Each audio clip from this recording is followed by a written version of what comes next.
বিভাগ চাই কুমিল্লা না নোয়াখালী।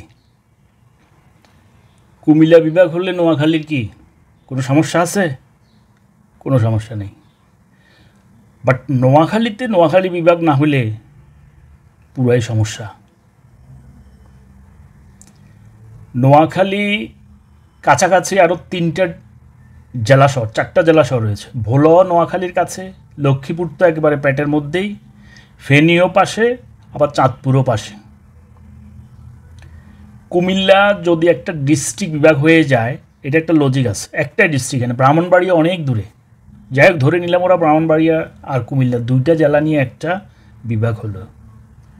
কিন্তু নোয়াখালী এত পুরাতন একটা জেলা, এতগুলো জেলা কাছাকাছি ওই জেলার, এবং ওই ঐতিহ্যবাহী একটা এলাকা, সেটা বিভাগ হবে না। তাহলে ওই নোয়াখালী যারা আন্দোলন করছে বা নোয়াখালীর লোকজনের কি করার আছে? যাই করার আছে তাই করতে হবে, বিভাগ করতে হবে। নোয়াখালী বিভাগ চাই, নোয়াখালী বিভাগ চাই।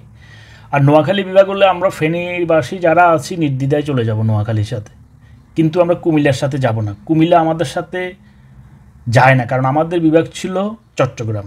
এখন এই ক্ষেত্রে কুমিল্লার কিছু লজিক আছে যে আঞ্চলিক হেডকোয়ার্টারগুলো কুমিল্লাতে। আঞ্চলিক হেডকোয়ার্টার যদি 50টা প্রতিষ্ঠানেরও কুমিল্লাতে থাকে, ঠিক ওগুলোর জেলা পর্যায়ের অফিসগুলো তো নোয়াখালীতে আছে। একটা নোটিশের ব্যাপার, ওই জোনাল অফিসগুলো, এখন ওই অফিসগুলোতে জোনাল অফিসের কাজ হবে, কাজ খতম। এটা নিয়ে কুমিল্লার বাড়াবাড়ি করা উচিত না। আর কুমিল্লা বিভাগ হোক না হোক এটা কুমিল্লাবাসীর ব্যাপার, কিন্তু নোয়াখালী বিভাগ না হোক এটা মেনে নেওয়া যায় না।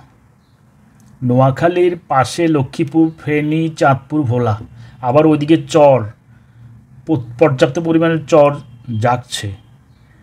তাইলে আমরা নোয়াখালীর লোকজনকে বিভাগ বিভাগ বলে সবাই এখন ডাকছে, চরও জাগছে, নোয়াখালী বিভাগ বলে সবাই হাঁকছে।